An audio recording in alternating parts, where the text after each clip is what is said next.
Okay,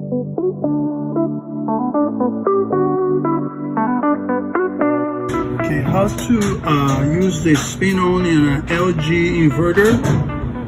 So if you don't know how to do this, here is how you do it. First, turn it on. Select normal or whatever it is that you have in the load. Then go to the button that says spin only.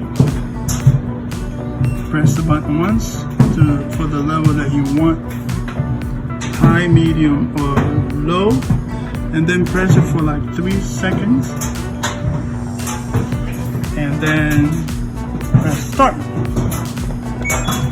And there you have it. So spin for about 16 minutes.